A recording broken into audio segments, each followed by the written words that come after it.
Hello lovely viewers, you are most welcome to our channel Poetry Online. In this video, we shall be presenting to you the role and significance of the major and minor characters of the Kaya Girl. Kindly subscribe to our channel and press the bell icon to get updates on all our new videos. Once again, let us assure you of a very interesting discussion. Get ready for this lesson.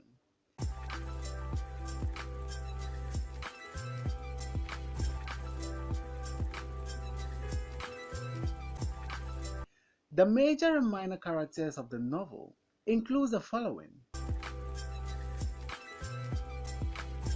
Faiza, also known as Dr. Muhammad in medical practice; Abna, also known as Roberta Fosu; Abna's father, whose name is not mentioned; a large brown seed; Asana; Auntie Lydia; Faiza's uncle; Auntie Fatima; Gifty; Mr. Blanson, also known as Uncle Yao; Stephen; Michael; Miss Faraday; Rakia;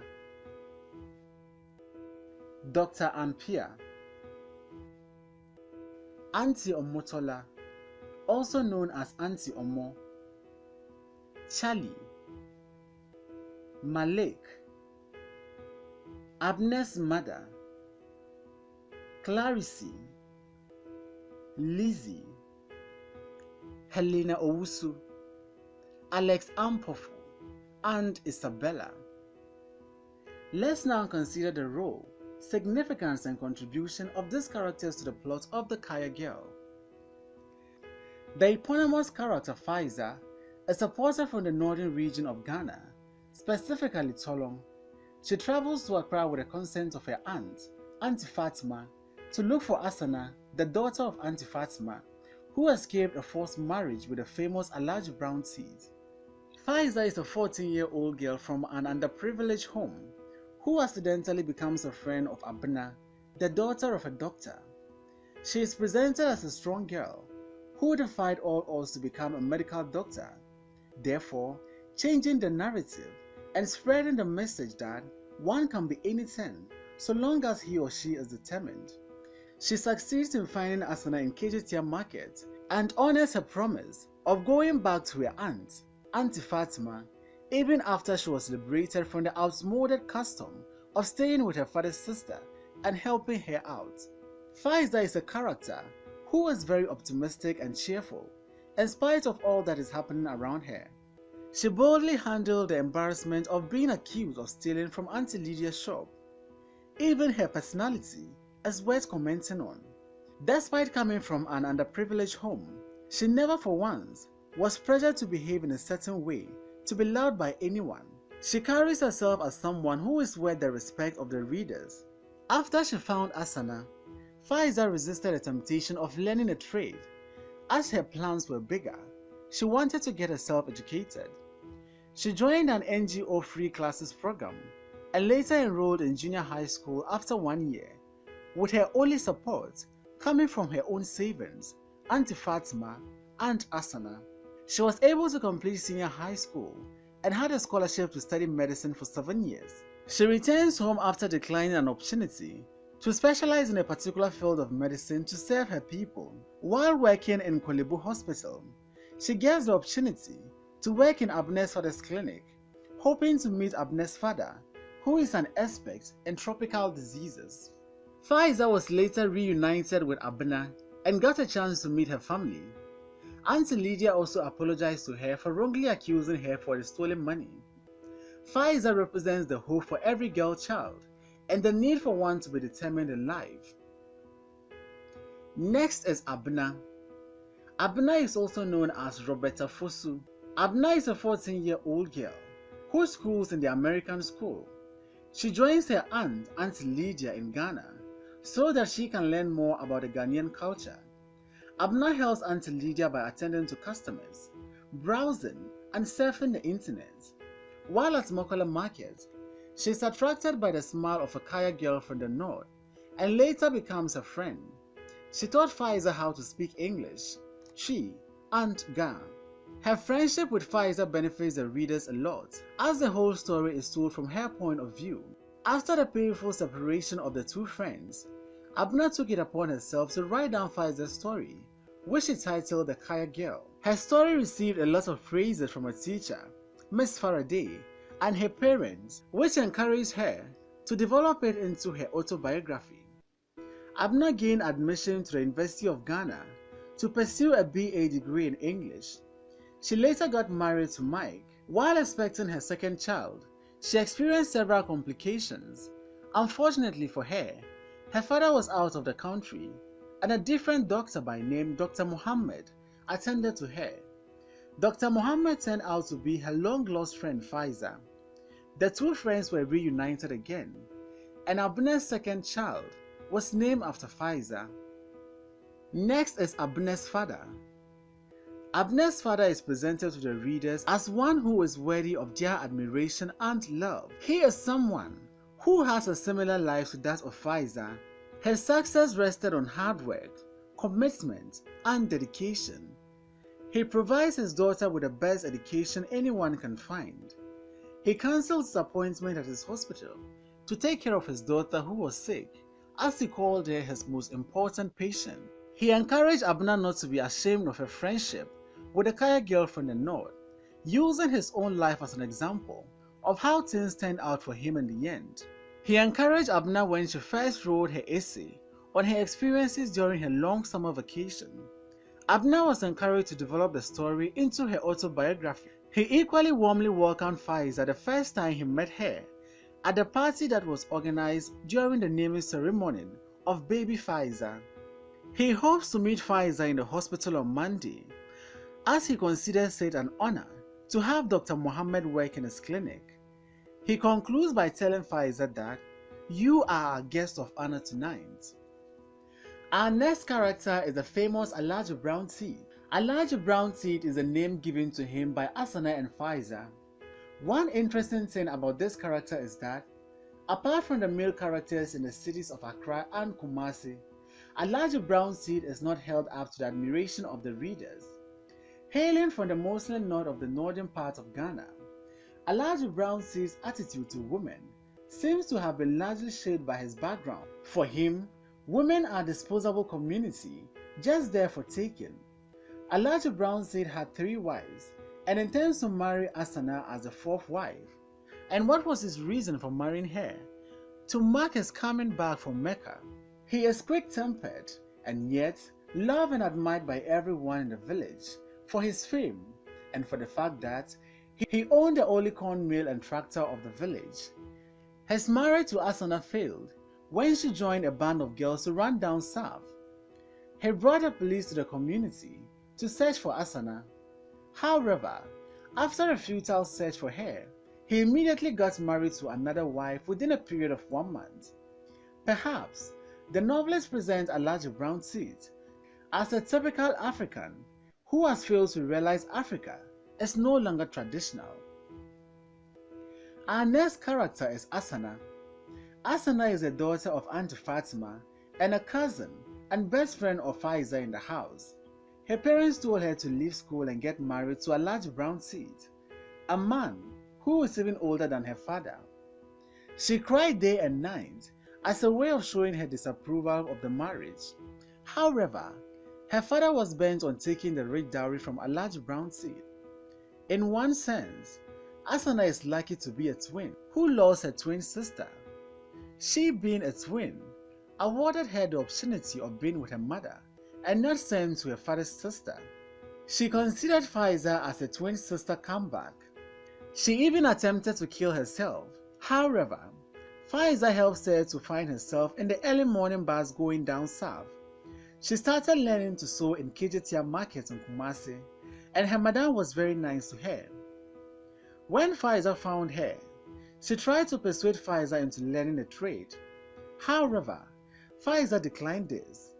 Then, she later encouraged Faiza to build up herself, to take charge of her own life, so that no one can force her into doing anything she doesn't want.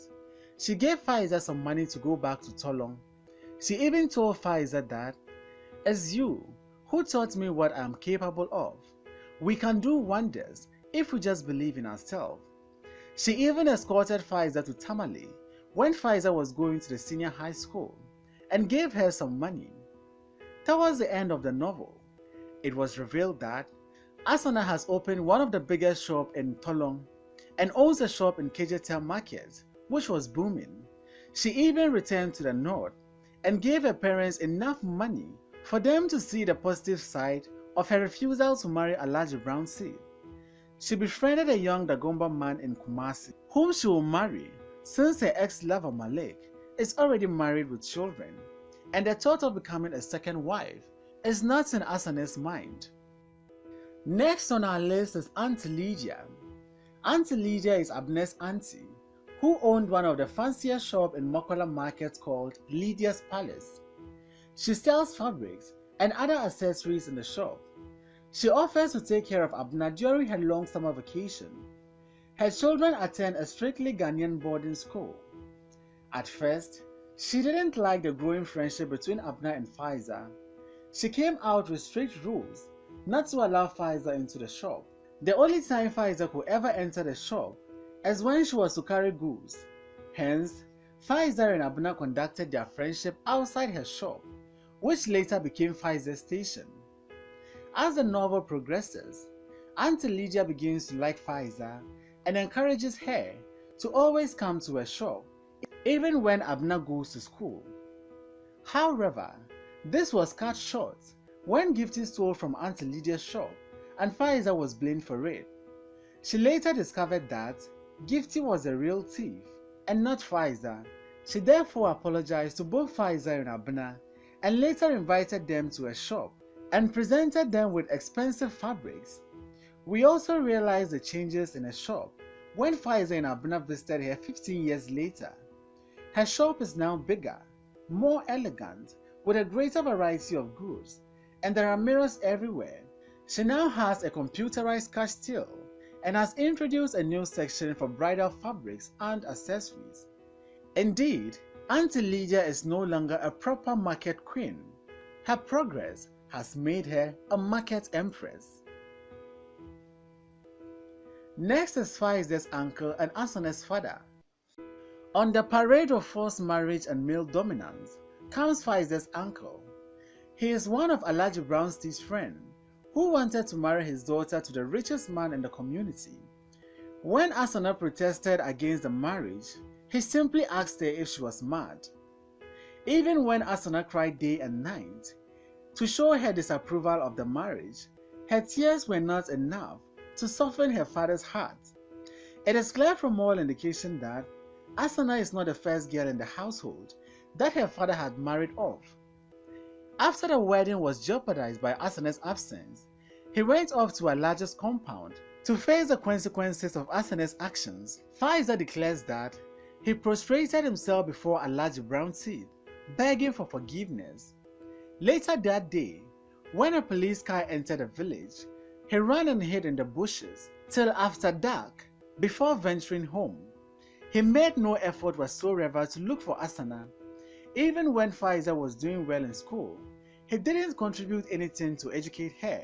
Neither did he see any reason to educate a girl that much. Towards the end of the novel, Asana comes back to Tolong and gives them enough money to show them the importance of not forcing her into marriage. Next on our list is Auntie Fatima. Auntie Fatima is Asana's mother and Faiza's aunt. Auntie Fatima is presented to the readers as a woman who doesn't have a voice of her own until getting to the end of the novel, when she found her lost voice. She knew her daughter was not happy with the marriage arrangement. However, there was nothing she could do. In Faiza's own words, "In our village, a woman cannot tell a man what to do." She rather scolded Asana and encouraged her to be strong. She even tried to cheer her up by telling her that would bring beautiful things for her from Saudi Arabia. A day before the wedding, she went to her sister's house to borrow some jewelry for the festivities the next day. She even took some alcohol at her sister's place in early celebration. Therefore, she was a little drowsy and jovial that night. She woke up the next morning in total confusion, as Asana is nowhere to be found. She was kind enough to allow Faiza to go to Accra to work for her own money. However, Faiza promised to go and search for Asana. She even added that even if she doesn't see Asana, she will still come back to Auntie Fatima.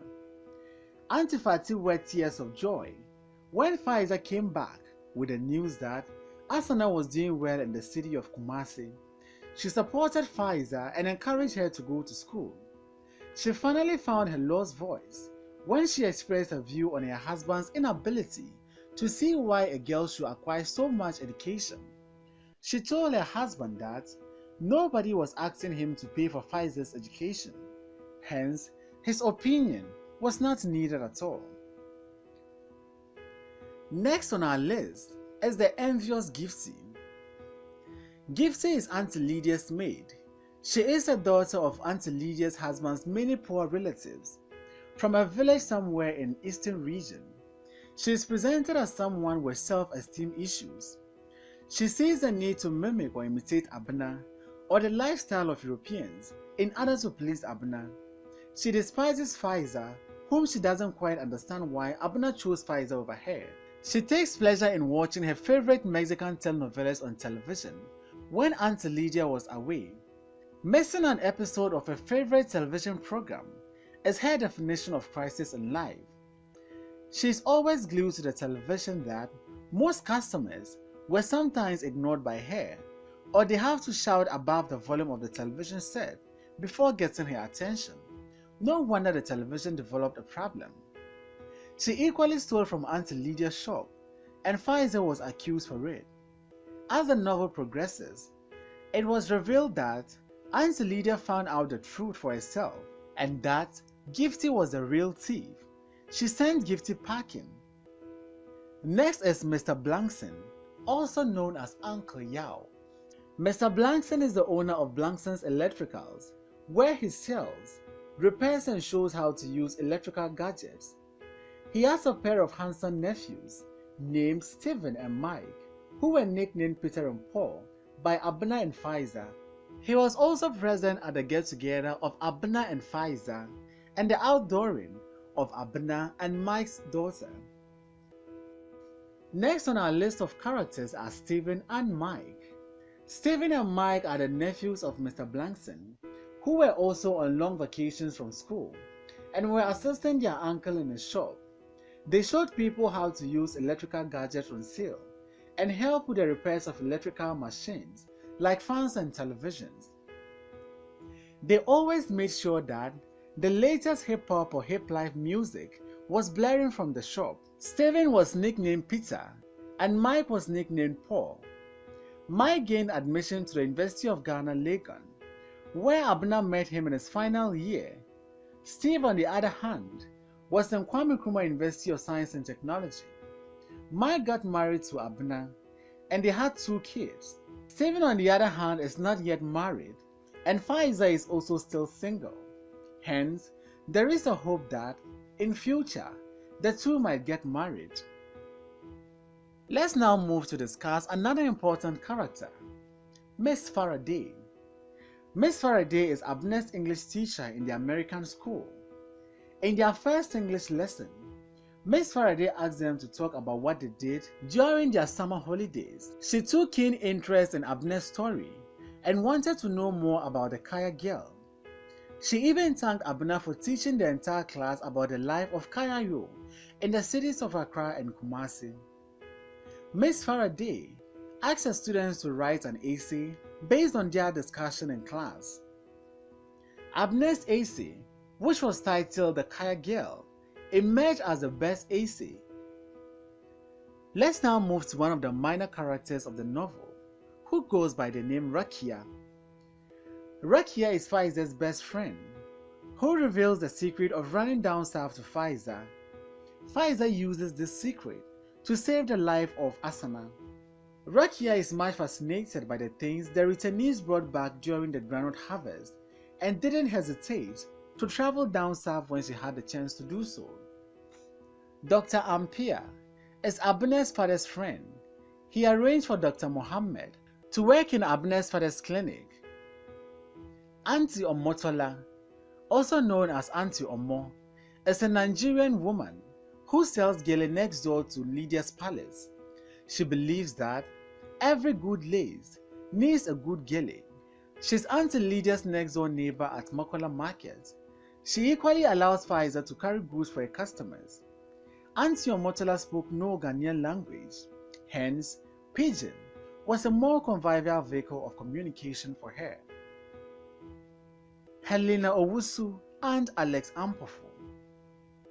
Helena Owusu and Alex Ampofu are Abna's classmates at the American school. They spend their holidays in fancy places, unlike Abna, who spent her holidays at Makola Market. Malik. Malik is Asana's boyfriend in Toulon before a marriage was arranged for her. Isabella. Isabella is Mai's girlfriend at the University of Ghana, Legon. Last but not least is Abna's mother. The life of Abna's mother contrasts sharply with that of Auntie Fatima. She doesn't have to cook to feed up to 50 people. She has a maid who does everything for her, from cooking, cleaning, and even shopping. At the beginning of the novel, she travels to London to have a baby. She applauds Abna for writing The Kaya Girl and encourages her in that regard. She is Abna's confidant and friend, and was happy that Abna enjoyed her stay at Auntie Lydia's place. Thanks for watching this video. Please don't forget to like, comment, subscribe, and share this video.